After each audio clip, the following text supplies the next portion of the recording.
Do not judge other people, then you will not be judged. You will be judged in the same way you judge others.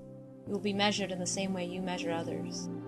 You look at the bit of sawdust in your friend's eye, but you pay no attention to the piece of wood in your own eye.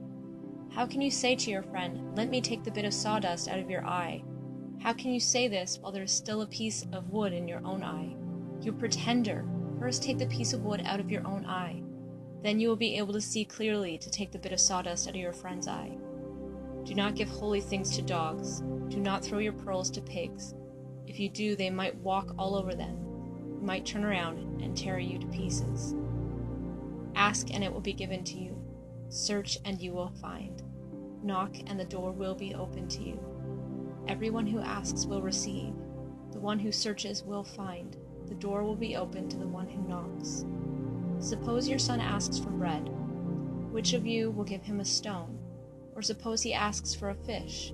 Which of you will give him a snake? Even though you are evil, you know how to give good gifts to your children. How much more will your Father who is in heaven give good gifts to those who ask him? In everything, do to others what you would want them to do to you. This is what is written in the law and in the prophets. Enter God's kingdom through the narrow gate. The gate is large, and the road is wide that leads to ruin. Many people go that way. But the gate is small, and the road is narrow that leads to life. Only a few people find it. Watch out for false prophets. They come to you pretending to be sheep, but on the inside they are hungry wolves.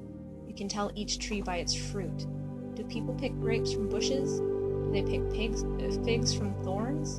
In the same way, every good tree bears good fruit, but a bad tree bears bad fruit. A good tree can't bear bad fruit, and a bad tree can't bear good fruit. Every tree that does not bear good fruit is cut down, is thrown into the fire. You can tell each tree by its fruit.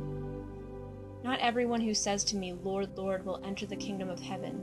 Only those who do what my Father in heaven wants will enter.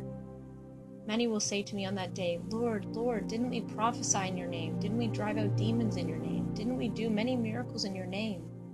Then I will tell them clearly, "I never knew you. Get away from me, you who do evil." So then, everyone who hears my words and puts them into practice is like a wise man. He builds his house on the rock. The rain comes down, the water rises, the winds blow and beat against that house, but it does not fall. It is built on the rock. But everyone who hears my words and does not put them into practice is like a foolish man. He builds his house on the sand. The rain comes down, the water rises, the winds blow and beat against that house, and it falls with a loud crash. Jesus finished saying all these things. The crowds were amazed at his teaching. That's because he taught like one who had authority. He did not speak like their teachers of the law.